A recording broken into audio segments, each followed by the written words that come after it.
bonsoir à tous, j'espère que vous allez paisiblement bien ce soir. Aujourd'hui, pas une vidéo ASMR comme d'habitude, parce que en ce moment c'est un petit peu compliqué. Donc aujourd'hui je vais vous expliquer un petit peu l'entièreté de ma situation. Pourquoi en ce moment je tourne moins, etc. etc. Comme vous pouvez le voir actuellement, je suis extrêmement fatigué. Je fais cette vidéo parce que je vous dois un minimum de respect et malgré mes hauts, mes bas, il faut quand même que je vous tienne au courant de tout ça sur YouTube. Alors oui, il y a des gens qui vont me juger, il y a des gens qui vont peut-être me critiquer.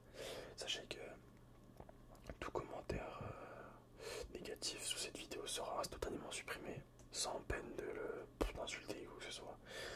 Sachez que tout commentaire que je prends comme susceptiblement négatif, je le supprimerai.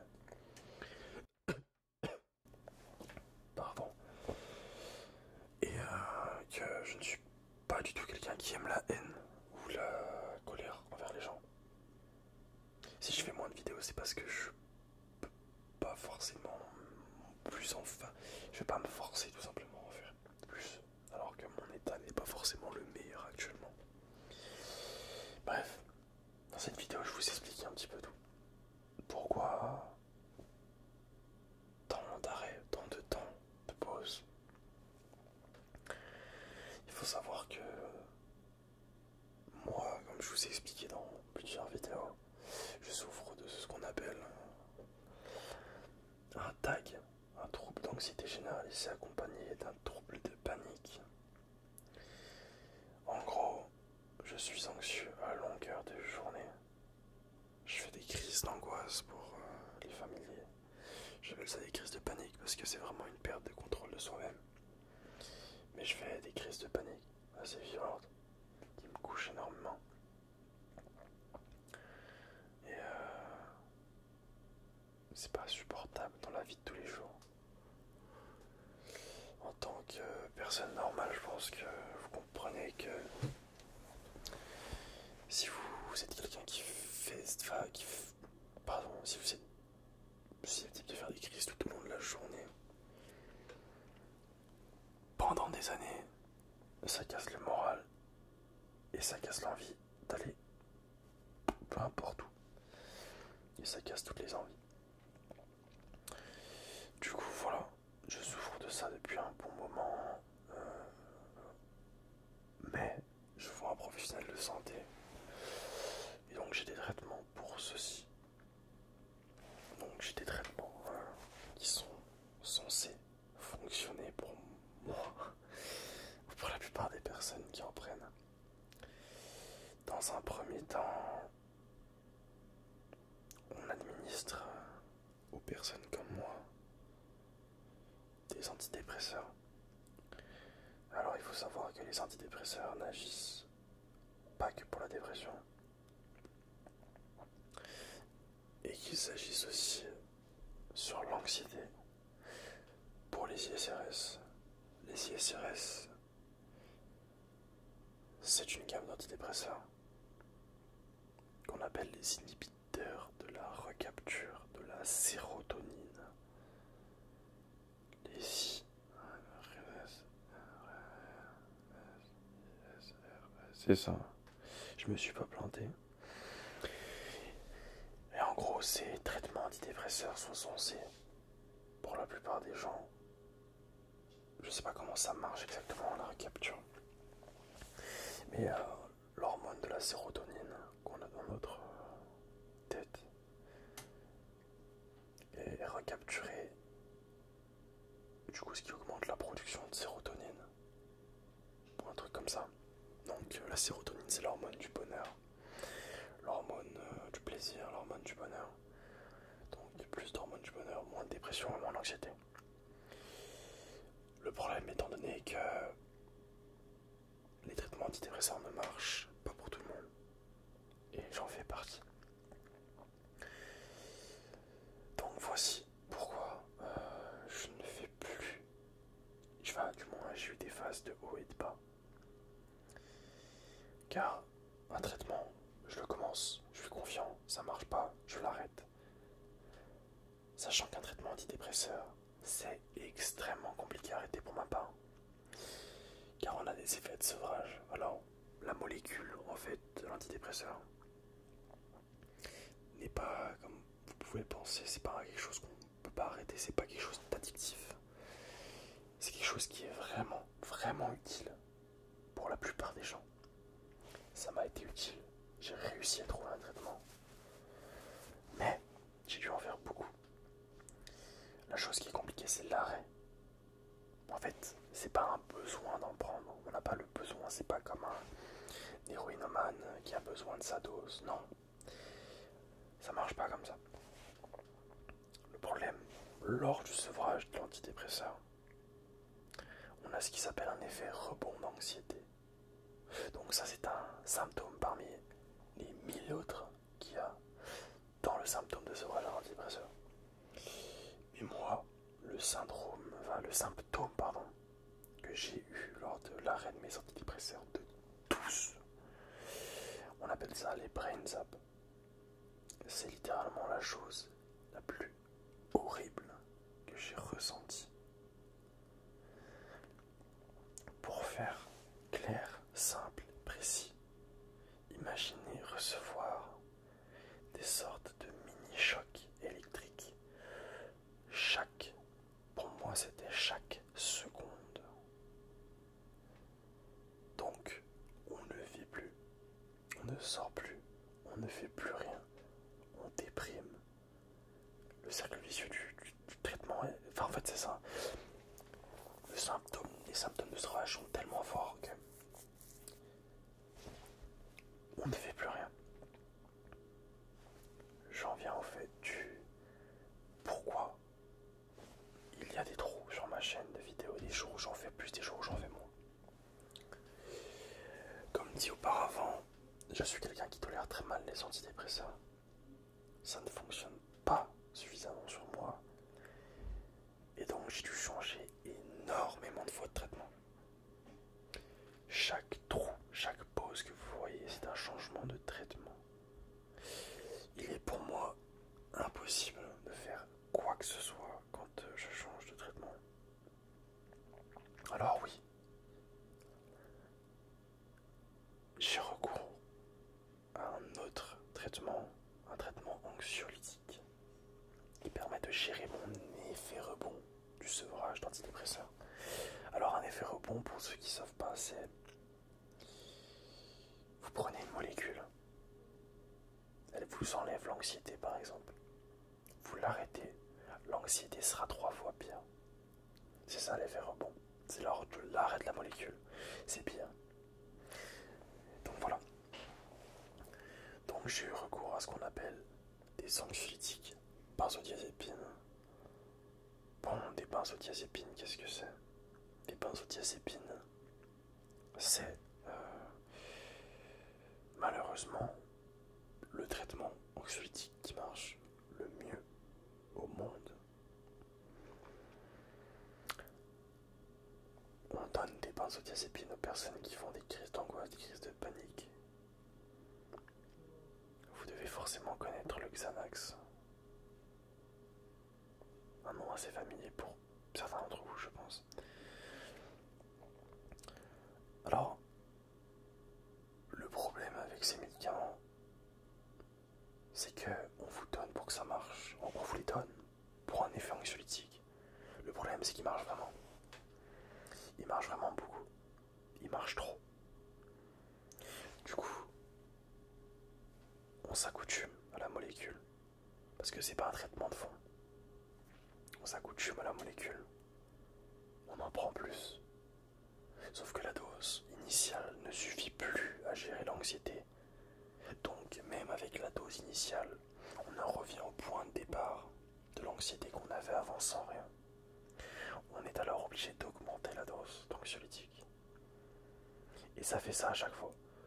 On augmente la dose, anxiété, accoutumance. On augmente la dose, anxiété, accoutumance. Bref, et c'est un désastre. Les benzodiazépines sont, pour moi, un sauveur. C'est vraiment la molécule qui m'a sauvé beaucoup de fois. Mais c'est aussi la molécule la plus destructrice que j'ai jamais pris. Parce que vous finissez littéralement addict à cette molécule.